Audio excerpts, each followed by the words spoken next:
What's up, you nerds? Welcome back to Yellow Spandex. This episode we talk about Onward and how it's kicking butt in the digital release world. Also, Mulan rumors, Black Widow rumors, running out of things to watch on Netflix. Oh my god. Comics in trouble, Sonic deleted scenes, Zack Snyder commentary reveals secrets, and also CW returns the shows. They returned the shows. All coming back to you right now on Yellow Spandex. All right. We're back for Quarantine Edition number 2. I think after this we'll just stop referencing this because it's just going to be this way for a while. Yeah. But what's up, everybody? Hope you're doing all right. Hope you're staying inside, staying healthy, or if you have to go outside, you're being safe, and also if you're required to for your job. Thank you for your service. Yeah.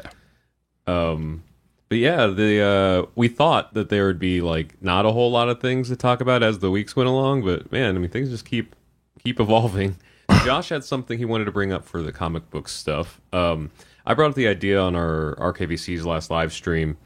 There's murmurs. I don't know how much made national news, but there's rumors around Hollywood and LA that Mulan and Black Widow might be hitting digital sooner than we thought. Mm-hmm. We'll talk a little bit about that. And then just a couple other, just like little hearsays here and there. But yeah, with the streaming stuff, so supposedly Onward made a stupid amount of money on VOD the first day. That's crazy. I knew it was going to happen. I don't know what that number was necessarily. If they released the number, then I didn't see it. I just know that like the couple people that I know that work over at Disney were like, the execs saw a number that made them rediscuss Mulan being digital. And I think the thing was maybe even bring the price point up a little bit, because Onward was $20 to buy it, which I think most people think is fair, but also it's been a week or two in theaters. So they might try to justify, since Mulan never got to be in theaters, it might be a $25 or $30 purchase. Mm-hmm. I know that's expensive, but I think for most people who were going to see that movie, like, well, I don't know. I was going to say it's kid related, but it is and it isn't. Like, I'm assuming like if you and your family was going to go see it, even $30 would be cheaper seeing it at home than paying tickets for each kid. Yeah, definitely. Going out and getting snacks and driving, trying to find parking in Burbank and all that stuff. Especially in LA and Burbank, yeah, it's just, I mean, the rest of the country probably has what, like $9, $7 ticket sales, depending on where you're at. Like out here in LA, it's what, like 14 usually. Yeah. I think that's pretty standard unless it's a cheap theater. I bought tickets for my parents to see Blinded by the Light in Kokomo, Indiana, and I think it was like $10 or something. And then when I got a matinee, it was like $7 or something. Yeah, there's like no matinees here though. That's really weird. Like, yeah, matinee is just regular price. Oh, yeah. I was going to say, I've been to early showings, but there wasn't a different pricing because the demand is just high enough. This is clearly a movie town. So Definitely. So, so I don't know. Like, I'd hate to see Mulan go to digital, especially because of, like, this is the one, besides Jungle Book, like, live-action remake of a Disney film that I think most people were like, this one will work. In the theater, too. Would have been solid. Yeah, because I think everybody was skeptical about everything else, like Lion King, Beauty and the Beast, and all that stuff. Mm-hmm. And this one was just like the story and everything was like just set up to be more of an action, like live action, remake and everything. Also, remake is like kind of loose in this because just judging by the trailer and the characters they bring up, it doesn't look like it's based on like the Mulan cartoon. It looks like it's based on like the Mulan like legend. Yeah, I think that's what they tried to go for with this one. Mm-hmm. And supposedly, I mean, this is all up in the air. I sent Josh a link to put in the show notes for the link to a channel called Beyond the Trailer. Did a little breakdown. I think she does a good job of kind of like doing like an overall, like an overview of outside of just trying to get it out there, like kind of financial and political reasons that Disney's thinking about doing that. Because there's this whole thing about stocks and shareholders and hostile takeovers and stuff like that. And it's just it's interesting. And also, I guess Onward doing so well was like kind of like an example of how this could work, Mm-hmm. And then supposedly, if they decide to go with Mulan and it does well, then Black Widow might go digital too, depending on how long this whole or they renamed it physical distancing, is more accurate. Our friend Sig Neutron had said like it should be called physical distancing, not social distancing. We're being more social than ever online. I was like, oh, that's a good point. Looks like somebody was listening. But once again, it would suck to have Black Widow debut online. But you know what? Like, especially if most people I've heard talk about the movie theaters in general is that even at like the best case scenario, it probably won't return to a sense of normality until maybe like a year or so, at least, maybe more. Just getting, like not just audiences, but like studios releasing stuff and everything, Mm-hmm. But and just how it affected the schedule. I mean, Fast and Furious has already pushed back a year. We talked about that last week. Yeah. But at the same time, it's like I am kind of, there's, we're almost a month into this, like not quite, like a few weeks, but almost a month, and I've already seen jokes from people saying they've watched everything on Netflix. And I know that's not like everything, but probably everything they were interested in. Yeah. And we've hit a point where like new productions have stopped. So if this goes on even for like another 6 months, there's gonna be a need for new content, Big time. Oh man. So, I don't know. How do you guys feel about both those movies, specifically Black Widow, like going straight to digital? I'd rather see it than not see it, but I'm a theater guy. Like I just love being in the theater. I like especially when we go to the what's the one in Burbank that the 16 really nice the Dolby theater. The Dolby Dolby one. Digital. It shakes. It's fun. But same here. Like it's that both of those movies are supposed to be seen in the theater. Like if you ever go to a test screening of something, that's one of the questions they'll ask you: is this something you would watch at home? Is this something you would watch in the theater? And that's a big deal. And even just thinking about these two movies being like a digital release on demand or something like that is just so, I don't know, anticlimactic.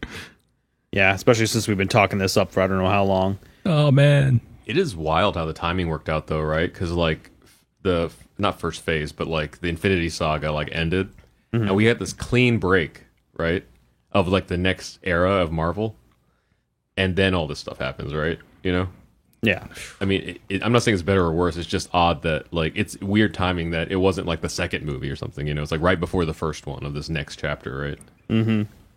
So it's like I don't know. It in a way it could redefine kind of how the MCU works, because they might not be able to do some of the Disney Plus stuff for a while. I mean, I kind of agree with Josh when he said previously about like it probably won't be like a straight year of just lockdown, but it'll like I'm guessing like some of these productions and stuff where they can control who's there will slowly start coming back in, Mm-hmm. But at the very least, like those Disney Plus shows are they're already on hold for like what a couple of months at least, Yeah. So, but having these big theatrical releases like Black Widow that are already I don't know are any other theatrical releases done as far as shooting? Like probably. I would have to look back. I thought Eternals was done, but I'm not sure. Gotcha. I think I remember them saying, or us saying, it was done filming. But you gotta wonder, even if like let's just say like things get to a tolerable point where they're just just like okay, people can go out. You just gotta like be competent, right? Which I don't have a whole lot of faith in the American public about that. But let's just say best case scenario, we can start going to theaters again, but they don't pack them out on purpose. They, like social stuff just kind of changes. The norm changes. We don't have to necessarily be at home all the time. But what if people just like, like kind of already got the taste for the at-home releases in general, but specifically for the MCU, It's like, it's kind of like involuntarily set this era of the MCU into like a vibe already, with the very first film.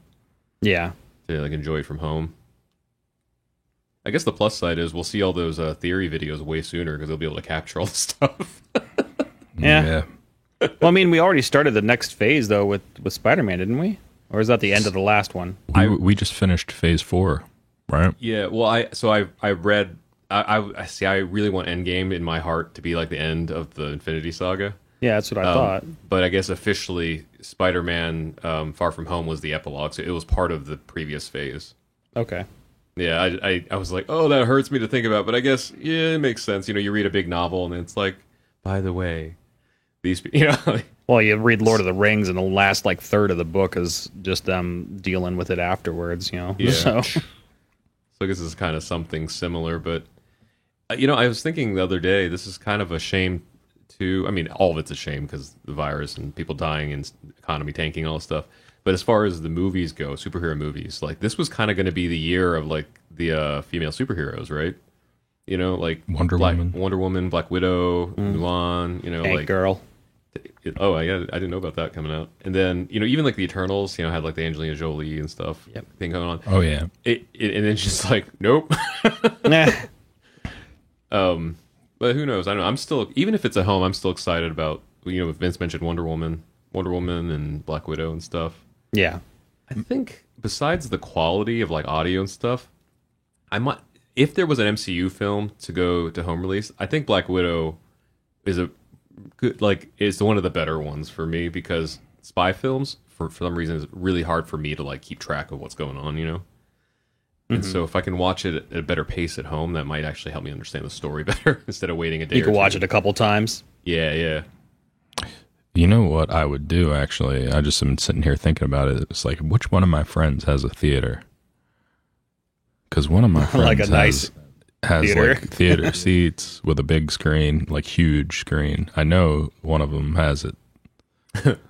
That's where you go. Like if they do all come out on digital, you just take them over to your friend that has the theater in the basement, and you watch them there. That way, you still get the experience. I think when X-Men 3 came out, I think we were back. I think it was right after school had ended at some point in time, and I had actually went to Best Buy and bought a surround system just so that we could watch the ones beforehand. And so I set them all up and had my friends come over, and we watched the first one and the second one, and then and then we went and drove and watched the third one. And then when we got back, I packaged the thing back up and dropped it back off at Best Buy. Nice. That reminds me of my freshman or sophomore year, I can't remember, of college. Maybe it was sophomore year. I don't know. One of the years during interterm. So where Josh and I went to college at, January, there weren't official, not like there weren't regular classes. Like that was usually the winter break. But if you chose to stay on campus, they would essentially kind of give you, you'd have to pay for room and board, but they would give you like one class basically for free. Like you didn't have to pay tuition, but it could also like, if you played it right, most people like me, we did a lab science so that you wouldn't have to take like a 2 or 3 day class, a week class, during the regular school year. Yeah. And you could just concentrate on it in January. So during that month, I remember a group of us who loved the movie Moulin Rouge, we would sneak into the science building every night. And then we would just use it was meant to be for presentations, but it was basically a theater for us, There it is. And we do that. And then, of course, it was like, Josh knows my college girlfriend. Like we were, it was a time to be college students without people watching. I'll put it that way. But I remember one day, like I think it was towards the end of the month, we'd watched it every night, with our group of friends for probably 3 weeks in a row or something. And then one night we just saw the bulb explode in the projector, Oh. And we were young enough to not completely know that like bulbs wear out in projectors, So we were like, shit. So we just packed up and like went and never came back. We never knew. I'm assuming they just replaced the bulb, It's a school. I paid them like $25,000 a year so they can afford a bulb. Yeah. But they probably would have dinged you for it had they like actually known it was you. For sure. Yeah, definitely. I mean, I think so. The thing is, we snuck into this window we left open all the time. So it was a whole like Ocean's 11 like setup. Like during the day, whoever had class that day would like unlatch the back window, and then after hours, when it was like midnight or later, we'd all sneak in through the side window because we could pull it open. Also, that's how you know how old we are, that they had windows that could slide open, and stuff. But I think even once, I won't name him out here, but like somebody both Josh and I knew was like one of the campus security, and he even caught us once, and we were just like, screw off. And then he was like, okay. Damn. He just wasn't somebody many people respected. So that was a really bad job for him. But I don't know. So you should be campus security. No one respects you. It's funny because speaking of getting dinged, like this is a little anecdotal story, but when me and Josh finally graduated, so So I'm the first person in my family lineage to graduate from high school and college. And so it was a big deal for my parents. They were there, at graduation day. And we opened up that box with my diploma in it. And there was no diploma. There was a note saying that I owed like $10 to the library. And the best part was I didn't owe $10 to the library. It was a clerical error. And so my whole family was there, and we got to take a picture with an empty box. And I think we photoshopped it in later, like in the middle of the week when I was able to like get the actual diploma. Jeez. So Oh, I love you, college. yeah, I did genuinely love the college, but that was like one of the sore points. I did not love the college, but yeah, what was really funny on my end, I still had a credit left, and they gave me my diploma. Yeah, it's there was especially with the arts majors and stuff. There was a few different friends, Josh included, that there was always like one straggling credit or something. That's why it was so important that people plan their stuff out from their freshman year. I mean, Josh joined in a little bit later, so that was probably a little bit more difficult for you to map out. But because there were some classes that only certain semesters would meet, and I actually I fully intended to just take it during the summer, and I actually never took it. I have the diploma signed, sealed by the president. I'm like, I don't know if this is legally binding. I'm not sure, but I got the diploma. I'm gonna guess there's a good chance that if they issued you a diploma, someone in the office also clicked the button saying that you graduated. Here's the thing. Here's the thing, and this story is getting too long already. But Angie had the same class she was missing. Yeah, and they didn't give her diploma. I remember. And I love my wife. But she literally walked in there and was like, Josh got his diploma. Why didn't I get mine? And so the lady's like, you've got to bring that back. And I'm like, sure will. And I never did. It was probably for like advanced walking or something, wasn't it? No, it was science. It was like it was like a lab science. Yeah. Yeah, man. Those lab sciences I took, it said ecology, but really what it was is we volunteered to plant trees for 12 hours a day. Nice. I picked the worst lab science to do over that break. Dang. Anyway, moving forward, so we talked about the digital releases that might happen, Mulan and Black Widow, that are very tentative right now.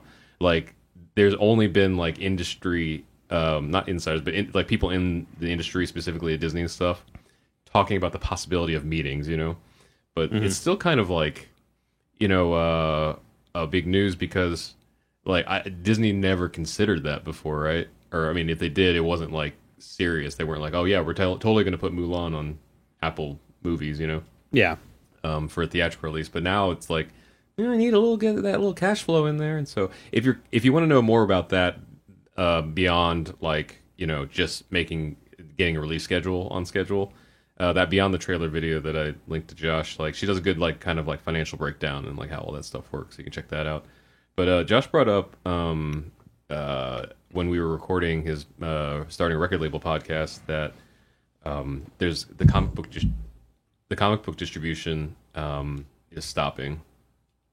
Yeah, it's a big ordeal Until April, right? No, it's what they said, and I'll see if I can actually pull it up here in a second. Or maybe I read it a long time ago, so it might have been April at one point. Well, here's the deal. Comic book stores are actually still, at least here in LA, are actually still able to sell. What they do is they just have like curbside pickup, I think it is, or something like that. I saw like my favorite is House of Secrets in Burbank, and they were constantly posting stuff on their Instagram like they usually do. Like, hey, we're still here. Hey, if you need something, let us know. Come get your pull list, whatever it is. And I was like, oh, well, at least they can do a little bit of something here and there. But what happened is Diamond Distributors is the pretty much only distributor for comic books. They're like a monopoly. The comic book industry kind of it's a shaky industry if you own like a comic book store. So already, this could kill a lot of comic book stores. Yeah. But the Diamond Distributors came like last week and were like, hey, we're just going to cancel all of our shipments for the foreseeable future. And I was like, man, what's the foreseeable future? I was even watching Kevin Smith's Fat Man Beyond, or Fat Man on Batman, whatever he wants to call it now. But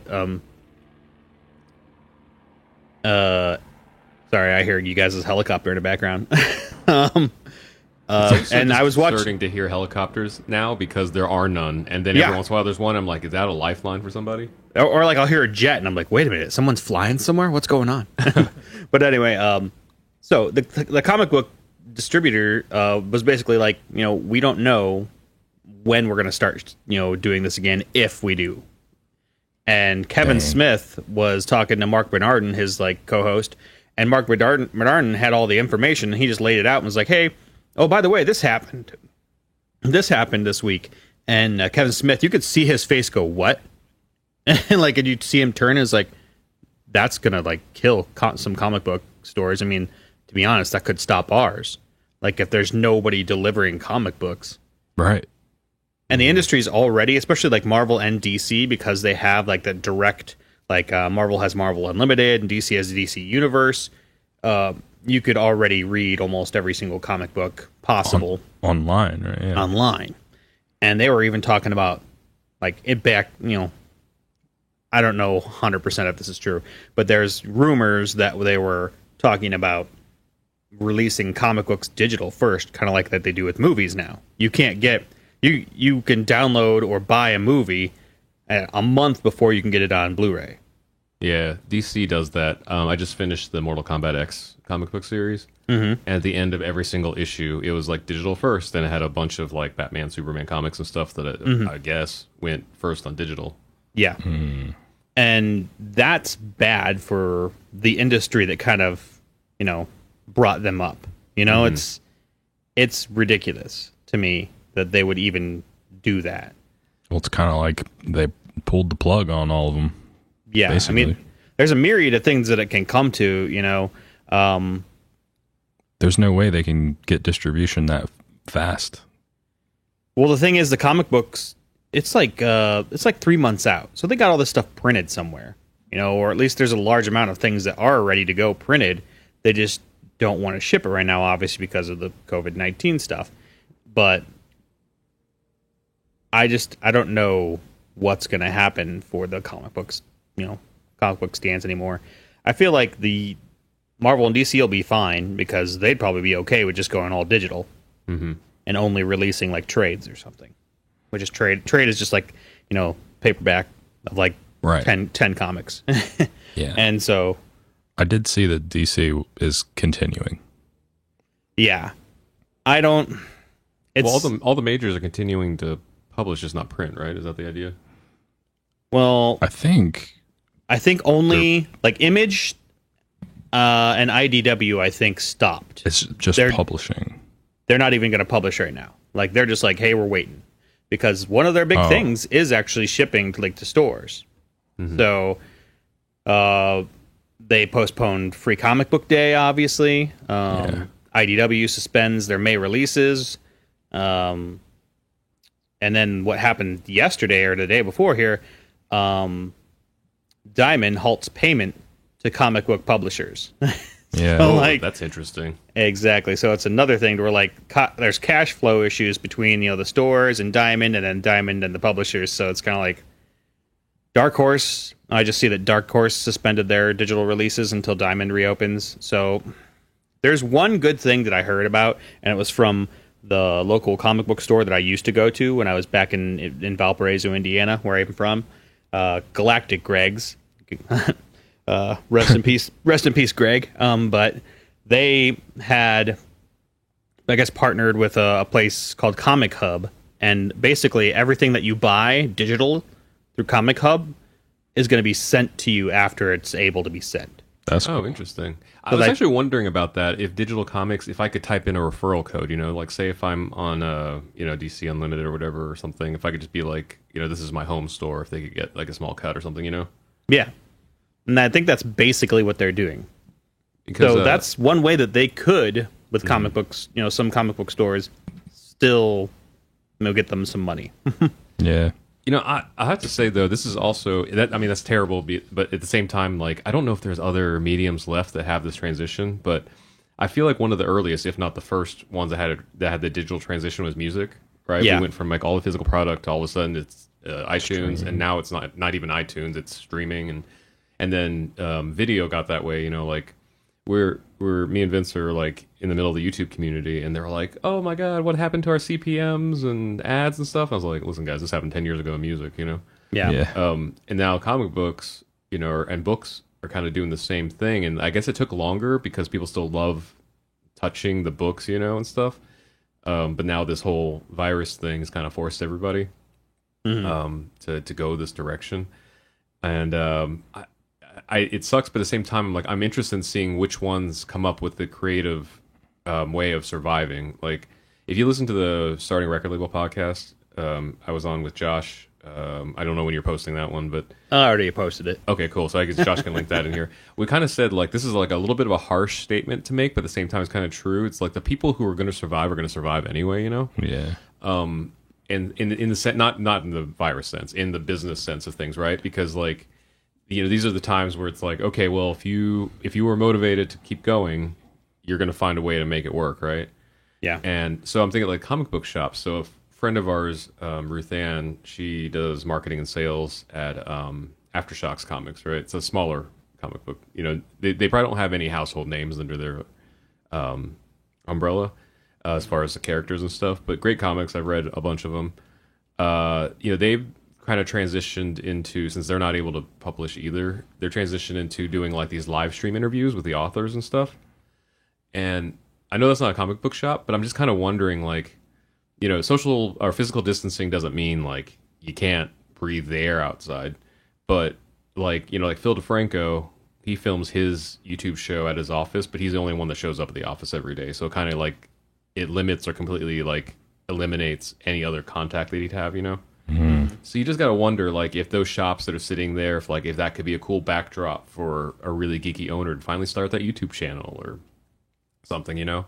Mm-hmm. Just something interactive, something to keep, you know, your audience there, because, you know, like all of us know in the music industry, it's like we can't release an album every day or a song every day and an album every month, so we've always had to keep like audiences like on our page in between all the releases, you know.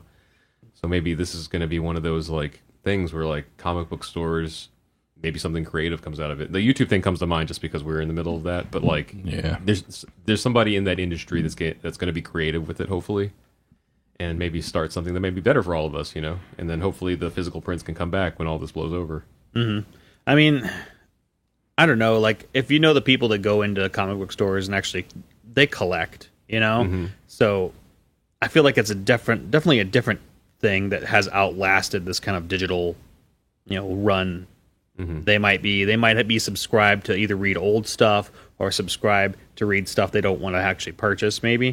Mm-hmm. But I don't see them actually, you know, moving straight to digital or whatever. So I don't know. I feel like it's not gonna completely kill everything, because there's a lot of doom and gloom, sayers out there or whatever. So I feel like it might pick back up after a while, depending on if they can get some of those loans and other stuff that goes around. Yeah. All that being said, if you're a small business owner and you're listening to the podcast, go look up the stimulus stuff that's happening literally right now. Yeah. For your business and stuff, because they have everything from freelancers to small businesses and stuff. And I think all you need to do is have proof of like payroll and all that stuff. If you weren't running your company legitimately, then that's out of my hands. But you know, if you had, it could possibly be the bailout you need, or at least the help, you know. And stuff, because like if the big companies are getting bailouts, you certainly should, if you've been running a mom and pop for, you know, decades or something. It's in there in that bill. But also, like, you know, hopefully to use that to be a little creative with things, you know, like, I mean, like I said, I'm still kind of on this like live stream YouTube like mindset. So like, let's just say I'm gonna be honest, I haven't been in a dedicated comic book shop to buy comic books in a long while, but I'm imagining for that crew, if you have your regulars and all this stuff, you know, like, I mean, even if you just had like a YouTube channel that had that each video was hosted by like a different employee who's geeking out over different recommendations or something. I mean, to me that would be like wildly entertaining, right? You know, I think I know the one Galactic Greg's and definitely has that. Like they have people that are like hosting stuff on Facebook Live, putting stuff on YouTube. I don't think a lot of places are. I know that House of Secrets in Burbank does a little bit here and there. Maybe not a lot of in-depth stuff, but they're at least kind of like, they have been for the last year or two, like, hey, look at this is what we got in this week. Hey guys, this or that, you know, like at least trying to keep some stuff going. I just don't, you know, racking my brain to try to think about like how they could involve people more. I mean, right now everything's just it's going to be shut down for even new stuff, with the exception of like Marvel and DC, I guess. So Yeah, I don't know. It's this whole next, I don't know, year. I guess the rest of this year is gonna show us how it reshaped society. Yeah, and you never know. Maybe some people could, maybe some places will close down, and maybe some people will be like, you know what, I want to open up a comic book store, and maybe they buy the old one. Who knows? So here's to hoping that here's to hoping that there's still stuff in the future. it's definitely not going to be without casualties, and that's kind of sad. Yeah. As for a lot of industries, like one of our subscribers on our Sunday live stream said that their daughter owns a tattoo shop, and they're not going to survive it. Because they said even like if this magically all like gets cured tomorrow, the stigma around like health related industries, like tattoos is not like a medical industry, but it's health related in the fact that you want them to be sterile and all that stuff, like just like the idea and everything is kind of like killed like their specific store. I'm assuming a lot of similar tattoo shops and stuff.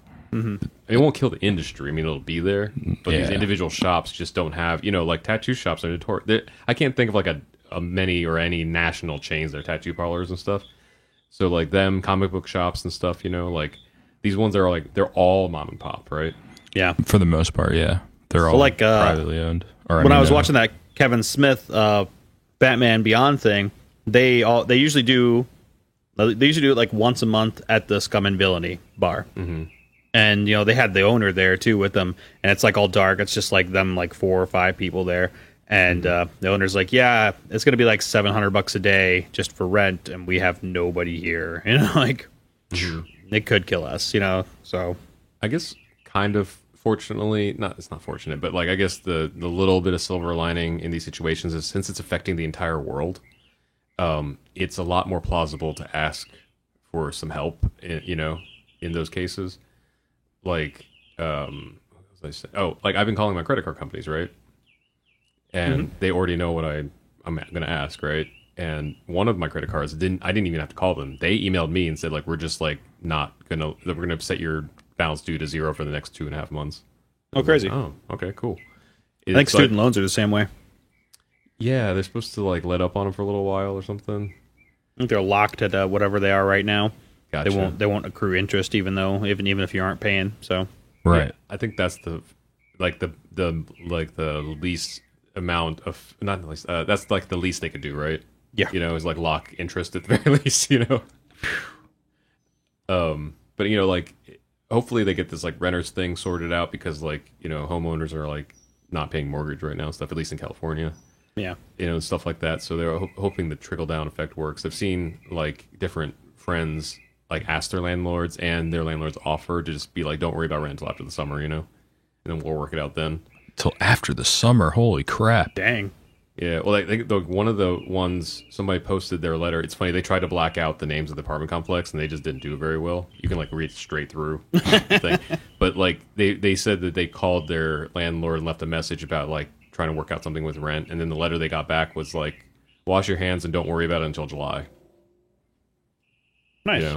And so like that some of them are just completely forgiving it for a couple of months, and some of them are just like, we'll work out something else, like increasing rent by a couple $100.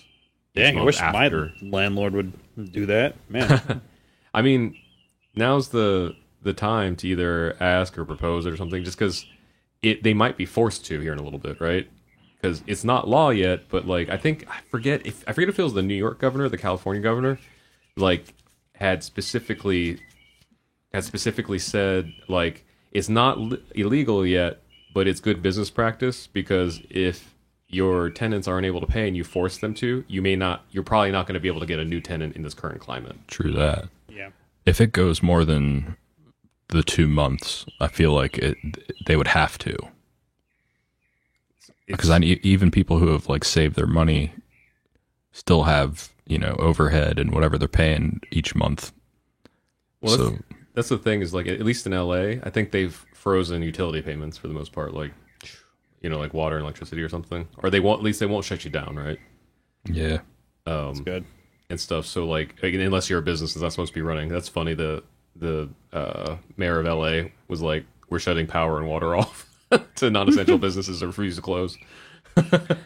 I'm actually looking at the House of Secrets Instagram right now, and apparently they cannot do curbside pickup anymore. They said that they're going to do shipping. They can do shipping, and that's legal. But other than that, I guess that's shut down too. So, yeah, I guess it makes sense because we're not supposed to be outside unless it's to get food or medicine. You know? Yeah. Right. Like, Josh? Have you seen what the fine is in LA? Oh, I don't know. I mean, there's people everywhere, though. I mean, it's the reason I said that was because in Maryland they just announced it's going to be like I think like a $5,000 fine or 29 days in jail or something like that. Yeah. You know, if you're out there, not to say they're going to arrest every single person or whatever, but like it makes sense that like a shop wouldn't be able to do curbside anymore if they have that kind of thing, and you know. Yeah. But like shipping, I guess it's not ideal. Obviously, like if something comes out that day, you want to get it as soon as you can. But hopefully, I don't know. Hopefully, it's like the best, like option given the circumstances. Absolutely. And once again, the only thing that kind of makes it a little bit better is that everybody's under the same. Like, there's not really an exception in this, right? Especially in the States right now. So it's not like you're the only one that's not getting the release on the right day, right? Yeah. It's everybody. It's just weird too because people are like in lines for everything for like supermarket or whatever else. Like I went to Home Depot the other day because something had broke in our house, like our faucet had broken. I was like, well, I got to get something to fix it, so I went there and there's like lines of people outside there waiting to go inside. So it's like doing anything puts you in some kind of Yeah, I'm not doing that. Yeah. Well, just I was ordering a bunch of stuff on Amazon just to like kind of make the home office situation a little bit better, and it was like, man, first world problems. I'm used to Amazon Prime being like 2 days, 3 days max or whatever, sometimes 2 hours. Yeah. And now like the best window was like 2 weeks. I'm like, yep. And most of the stuff is a month out. I'm like, it's fair. It's just not great. Well, it made everything better, when you could ship stuff, to your house. Like, hey, dude, I'll just get this from here, Like, oh, yeah. crap. I will say, though, some of the, not local, but like smaller businesses, maybe I should have been doing this from the get-go, but I'm going to them before Amazon now because I know Amazon's so inundated. Like, there's some, I don't want to say smaller businesses, but like stores that aren't Amazon that I can order online. Yeah. And they'll I guess they just don't have highest volume, so they're able to ship in I think they only delayed it by like a day or something. Yeah. Right? They're like, oh, because of the current state of the world, we have to delay things by a day. I was like, hey, that's fine with me because Amazon's going to get it to me in 3 weeks. Yeah, one of my friends had sent me something saying like, hey, this place normally ships toilet paper and bath stuff to motels, and because motels aren't being used right now, they have a lot of this inventory. They'll get it to you in 4 days. So it's like, oh, that's nice. If I need the thing that sucked about it was like, oh, ordering this is going to be $100. Like, dang it, that toilet paper and everything else. I guess the plus side is it's not like you're not going to use it, right? That's true. And it's going to be a lot. It'll be like, oh, we're good for the next year. Yeah. This Christmas, everybody's getting cases of toilet paper. Yeah, I buy in bulk. I'm just joking right now, but I hope it's the better kind of TP because usually those like cheaper hotels, it's like that single ply goes right through your hand kind of deal. Yeah, you might as well be just wiping with your hand. People gotta start learning how to use water. Well, I guess since we kind of delved into the coronavirus stuff a little bit again, I was wanting to bring up, and I think I put this link in the previous show notes too, or not the previous, we had to split the session up for various reasons. In the previous one, so John Krasinski started a YouTube channel called Some Good News. Yeah. If you haven't watched it, highly recommended. Right now, there's only a trailer and a first episode up, but it's the way that celebrities should have been doing YouTube to begin with, right? Yeah.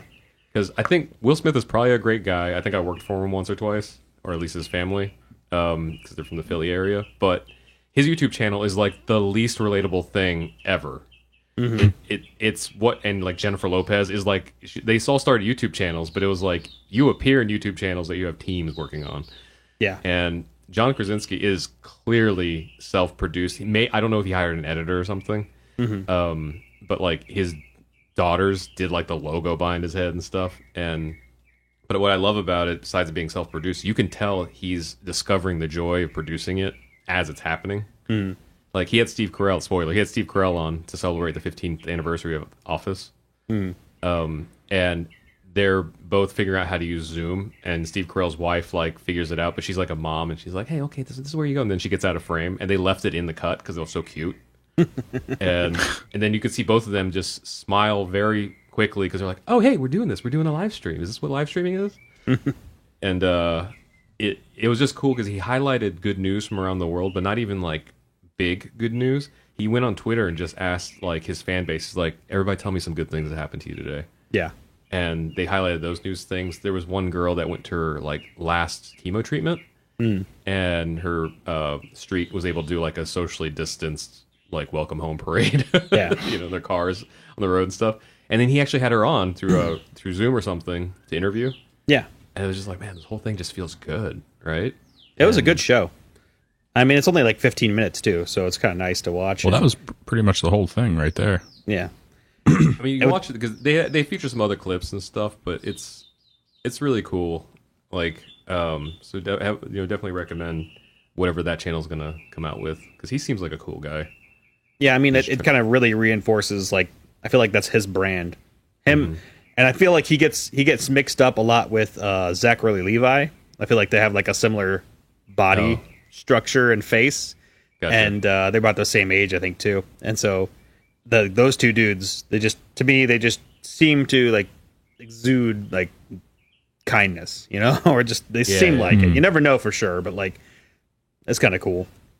We had a friend that did some music for, I'm going to say one of John's movies, but he's only really done one thing that you know. And, they kind of reflected that. They were just like, no, he was really cool, I actually, at the very least, I didn't hear, like, oh, man, they were a dick to work for. Because I have heard that from that same person about other directors. Yeah. And so... Or a lot of people in Los Angeles. Gosh. But even just to have something out there that's not ignoring the bad news, but at least balancing the news so it's not just always doom and gloom, right? Mm-hmm. And I don't know. Maybe that's another thing for the comic book stores to do. Maybe you could be like, not you specifically, but like if you're a comic book shop out there that can't be in business, maybe you could do something that's just, if not on video, on Twitter or something, just updating on like the cool things that are happening, in the midst of the comic world or something. I don't know. Yeah. I'm not enough into that industry to know like how that works, but...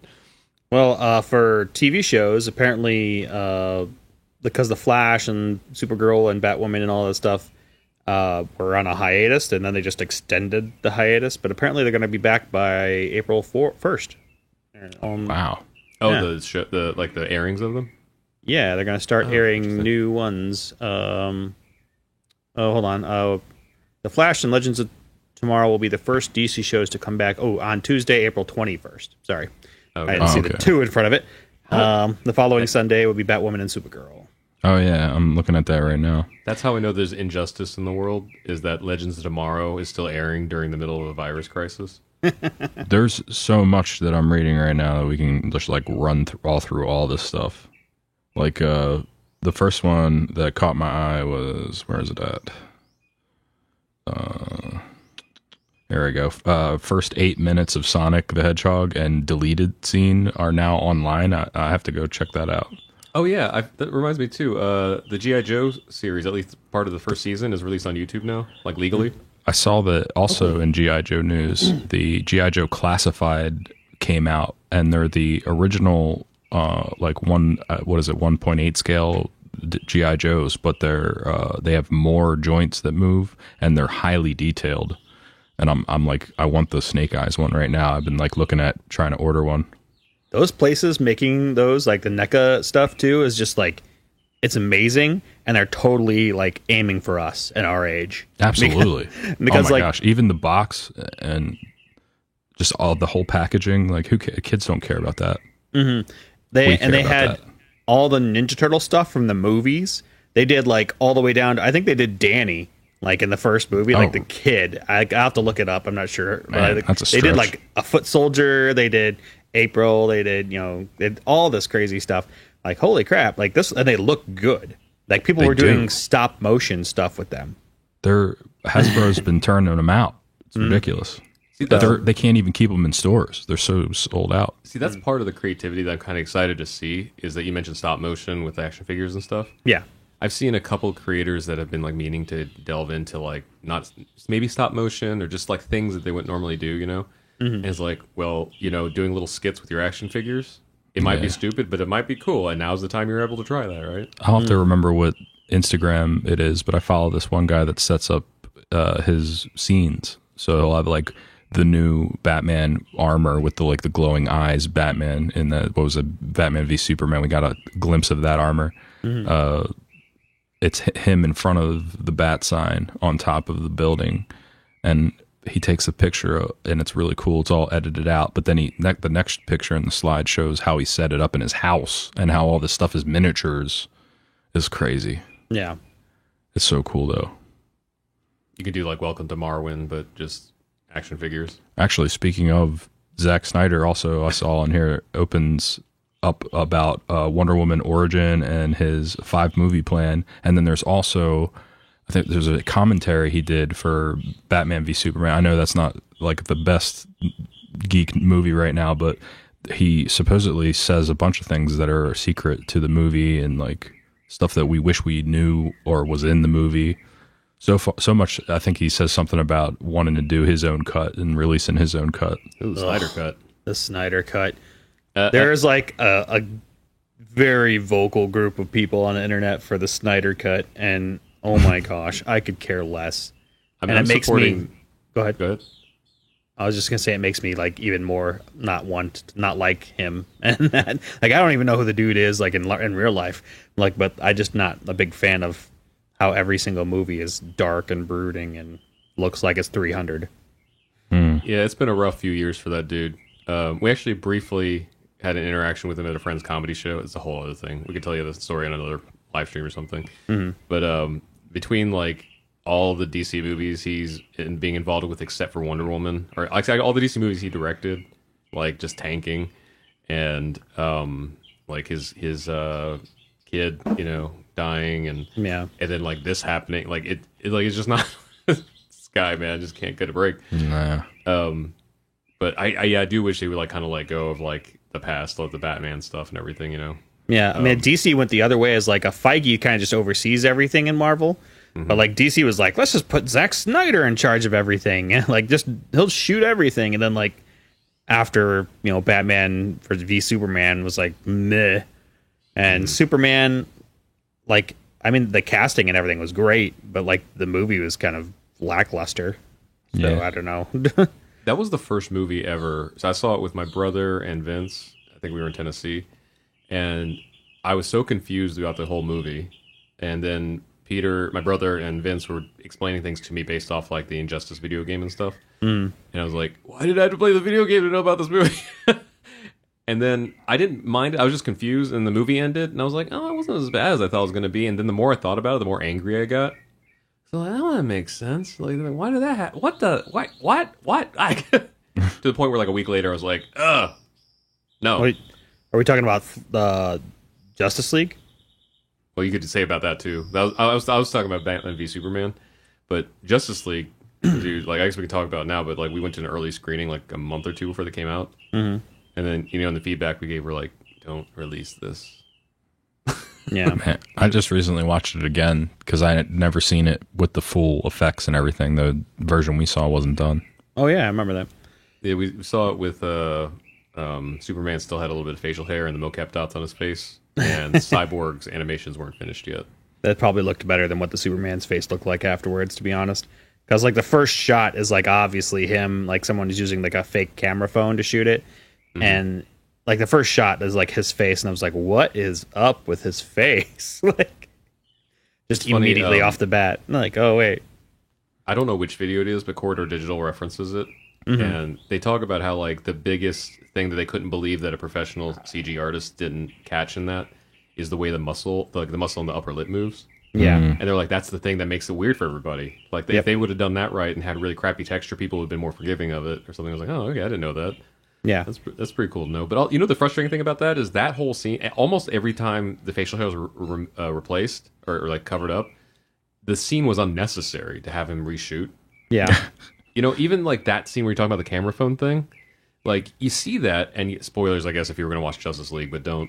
That scene leads you to believe that later on you'll arrive at a scene, where Superman's going to interact, be on Snapchat or something, But I think, if I remember right, I think by the time that scene came along, it would have made more sense for Wonder Woman to have been the one on camera at the beginning of the movie. It was a weird scene at the beginning. I was like, why is this even here? Yeah. And I don't know. I was not a fan of Justice League outside of the couple really cool, like, well, Wonder Woman to me in Justice League was what Quicksilver was in the last couple X-Men movies. Yeah. You know, it was just like, well, that scene was really cool. I'm gonna look that up on YouTube later, but I do not want to watch this movie again.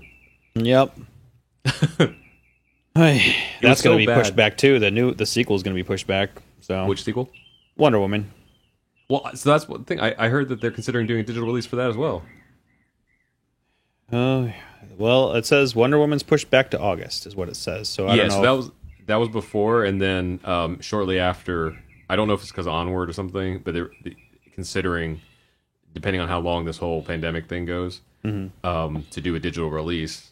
But once again, it's like nothing's kind of finalized. Also, I have a feeling it's going to be a domino effect. Yeah. Like, once one does it and it goes well, they're just going to all do it. Yeah, because I think the numbers came back for NBC Universal doing the $20 rentals, and they learned that business model doesn't work. And oh yeah, $20 rentals was a no for me. I was like, no, thank you. I'll wait till I can buy it for $20. Yeah, so I guess that's what the thing with Disney, doing Onward was like. Okay, for $20, someone will buy it, and then they made enough money that they were like, we're really happy with this. It'll be interesting though if they ever release those numbers to see how crazy they are, because we also don't know what those numbers, like if what number would make them think that it was worth doing a digital release. But yeah, if they do, let's say, like, I don't know if these are the only movies in line, but let's say if Mulan does really well, they're like, okay, let's do Black Widow, and then Black Widow kills. I almost certainly would think, unless someone's stupid, they'd be like, well, Black Widow killed on the home release, let's just do Wonder Woman like next month. Yeah. Did you see that Ryan Reynolds is kind of maybe being interested in a live action Dragon's Lair movie? Yeah, he keeps circling that script. Oh, that's awesome. He would fit that so perfectly too. I kind of I love and hate the idea, like, at the same time, because I feel like Hollywood just goes, hey, what's something old that we can we can use to get people in the theaters or get people's money? And like, dang it, they get me every time. Yeah, I don't mind nostalgia bait. I just really I like it better when someone like Ryan Reynolds or somebody that like gets it is in charge. I want to see his movie, the one where he's an NPC or whatever. That looks hilarious and it's awesome. That's a great idea. Yeah, it looks like it'll be, if they do that as a home release, it looks like that would be like a perfect fit. Yeah. Yeah. That would feel good, just buying it or renting it or whatever. Yeah, I don't know if I think I agree with all you guys. Like, I think the rental thing is not going to go. Not for $20. No way. I would rent it for like $5. Yeah. I don't think that's going to happen though for a theatrical release. Yeah, like for a movie that was created for like the theater and under that box office model. I don't think that they'll do like a $5 rental. I mean, even if it was sold for $25, I might still consider buying it. Probably for like $25. Like Black Widow, if they said, hey, we're not going to release Black Widow for actual purchasing for 6 months now for DVDs, because I get everything on Blu-ray anyway. But if they were to say, hey, we're going to wait till then, and it was like $35, I'd consider doing it. I mean, like, I'm like, okay, well, that's a little bit of extra money, but I would have been in the theater anyway, I guess, and I want to see it before I get spoiled by someone else. So yeah, it makes sense. Like, especially because like some of the Blu-ray like 4K stuff and everything is $35 anyway, even if it's after theaters, Yeah. So like, just to have it, or I like the idea you mentioned about the comic books thing. It'd be cool if movies did that. If it was like, okay, I could. Well, Amazon used to have this for CDs when CDs were still a thing. If you ordered a CD, you could get the digital like immediately, and then the CD would just ship to you when it shipped to you. They don't still do that? I'm assuming maybe. I just didn't even know people buy CDs anymore. I think we got one like last Christmas and they still did it. Okay, like cool. we actually bought it for someone else and we still got the. I was like, well, all right, it's an MP3, but I could listen to it on Spotify. That reminds me when we were talking about the comic book shops and tattoo parlors and stuff maybe not making it. That was like a minor like kind of setback for music and movies, is that those aren't being shipped in during the month of March to Amazon. So it was kind of tough. But I think the misconception though was that record stores were like, no, still buy from our Amazon store because we're shipping directly. It's just stuff that went through the Amazon warehouse. So I guess if you see your favorite comic book shop on Amazon, still order from them. Yeah. Because it might be the only business they have right now. Truth. Man, that's crazy to think. Was there anything else in the superhero news stuff? Oh, I mean, we can go through other stuff if we want to. I mean, Yeah, there's a ton of stuff in there. there is actually quite a bit of stuff that's going on. I mean, the virus actually probably delayed Black Adam's production. I mean, I saw that Lock and Key got their renewal for the next season. yeah, I haven't watched that full first season, but my daughter really loved it. I'm super excited because Castlevania got a new season. Yeah, Yeah, that whole thing has been so dope. I watched a little bit of it and I was like, wow, this is really kind of like, It's I don't know. gory. Yeah, like, and not just gory. It's very, I don't know. I wouldn't say like Satanist, but there's a lot of imagery that's Yeah. like, And it's someone as a yeah, Christian like- isn't very comfortable normally just being like, that's cool. and it's vulgar. yeah. So I love it. I get it though. man. It's vampires, so like I Yeah. think it makes sense. And a Belmont. Yeah. Speaking of like, I think we mentioned this last week, but like, I'm kind of excited to see where animation goes in the middle of all this because it's probably one of the few productions that can keep going relatively, right? I don't know Yeah. the animation industry in the large sense, but I know like as YouTubers that animate, they're like business as usual. Yeah. If anything, they're getting consumed more. But I would love to see some of that stuff. Kind of make something. I haven't seen Castlevania, but everybody loves it, so I'm excited. Like, well, there's no, at least right now, like huge delay on that and stuff. It's like, oh, renewed. We're still gonna be able to do that. Yeah. Yeah. Speaking of violent animations, though, like we're maybe a week or two away from Scorpion's Revenge, Mortal Kombat Legends coming out. There you go. I am like pre-ordered to hell with that. I'm so excited because I saw the Red Band trailer. It's so gory, and I just got done reading the MKX comic books, and it has been a while since I sat down and read 36 issues of a comic book. It's perfect time to do it. Yeah, right. I did it in Right. one day, and I interspersed it with playing video games and working, right? And every time I don't know if this is just comic books in general, because I thought they were kind of violent when I was a kid. Like, I was like, holy crap. And then every issue just kept upping the ante. In the finale of the MKX comics, I was like, I could not even have fathomed this level of violence and, like, uncomfortableness. It was awesome. Like, then you go in with some sort of, like, desensitization, and you're like, okay, they're going to get their spine ripped out. Not like that. You see, like I thought like when I was younger, the comic books were also really gory and violent too. But like, I looked at some stuff. I rebought some stuff that I had when I was younger, and I was like, this actually isn't that like gory. It's kind of weird, Like even when Wolverine's like adamantium gets like ripped out of his body, like you don't see a lot of it. It's kind of weird. Speaking of that, like the violence in comics, there was a magazine called Monster Magazine back when I was, in the 80s. And Monster Magazine had this cartoon in it it wasn't a cartoon, it was a comic book of a female ninja assassin. And the graphics in that stuff was just so gory, it was ridiculous. I'll have to find that for you. We should definitely like watch a movie like for next week or something. Yeah, I guess this is a good point to start kind of wrapping up, but also talking about future plans.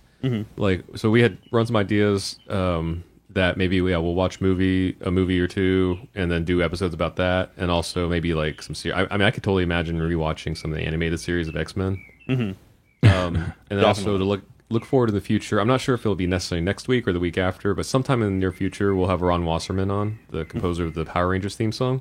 Nice. So stay subscribed and follow. I don't know what it is for podcast. Follow, subscribe, whatever. To that, Yeah, because that's coming subscribe. up. Yeah, I talked to Ron the other day, and he's totally jazzed about it. Also, it's going to coincide with RKVC. We're finally releasing the Power Rangers video that we shot 2 years ago. Nice. I'm just like rewriting some of the script parts, and then we're going to shoot it. I just got to get creative because now we can't go to the locations to film. But we have the time to work on it, so we're going to do that. And Ron is really, really cool. No filter. So I expect a lot of really fun and unfiltered stories. We might have to switch to that Was it there's like an adult language kind of thing for Apple Podcasts? I'm 90% sure that's going to happen just because of what we had to edit out for the family friendly thing on YouTube. Oh gosh. But yeah, he's great, and we've been meaning to catch up for a long time, and it took this quarantine to make it happen. So that'll be coming up soon, and yeah, the movie stuff. I guess maybe leave a comment like, what should we watch? Yeah, like I know there were some ideas. Like, did you guys have any ideas? I thought the X-Men animated series, at least to some extent, would be kind of fun. True. I haven't seen this movie in a long time, and I think it's good to look at it before we see the new version. But Tank Girl, like I don't think you guys said you'd never watched it. I don't think I've ever seen it. Yeah, it's amazing for a '90s movie. Like it's hilarious. It's got like a retro vibe, and it was like it's still a comic, so it's kind of cool. That chick too is hilarious. Oh yeah, she's in a bunch of movies in the '90s. Man, she was in like in the Army Pauly Now. Shore were like buddies. In the Army Now, she was in. That was it with her and Pauly Shore. Yeah, and what's the softball movie? A League of Their Own. Yeah, League of Their Own. She was like the main girl. Gotcha. So, or the main girl's sister. Yeah, the younger, shorter sister. Yeah, but she's in a ton of stuff, and she even does voice acting and stuff now. So I can't remember her name, which is funny. I was did great. Trying to find that out. Did you have a pick? I mean, all of those sound awesome. I don't really have anything right now. You'd go over Street Fighter, maybe. I have not watched that in a hot minute. But yeah, we could totally do that. Lori Petty. Yeah, that's her name. Yeah, I mean, we could. God, it'd be hilarious is to watch Mortal Kombat Annihilation. Yes, I don't think I've ever actually seen the full thing. I've only seen clips of like all the horrible things about it. You've seen it. I mean, it is so difficult to watch. Like, I'm such a huge fan, and I didn't love the first movie, but for the '90s, I was like, this is what we get. I'm content. I'm happier with the Mortal Kombat movie than the X-Men movies. Mm-hmm. But then Annihilation came out, and I was like, what level of like terrible can they take this to? Like they green screened the skies for some reason, and then put characters in different frame rates. That's what I was saying. My favorite part is the frame rates, where like they're like turning in like a normal frame rate, and the other guy's falling in like a slow mo frame rate. It's weird. Yeah, and that like just all the I don't know. We can save this for if we end up doing that episode. But I guess put your the comments in and maybe vote on one of the suggestions or something. But there's a whole slew of ideas out there. And stuff. But yeah, that's kind of like the future ideas. But also we're open to ideas about stuff. We like ideas. Ideas are good. All right, guys. Well, you want to wrap up, Vince? All right. Yeah. I guess we'll catch you in the next one. We'll see you next time on Yellow Spandex. Those birds, man. You would think it's like 6 a.m. here. It's like a zoo or something, like you're in an aviary. And he's like a car alarm.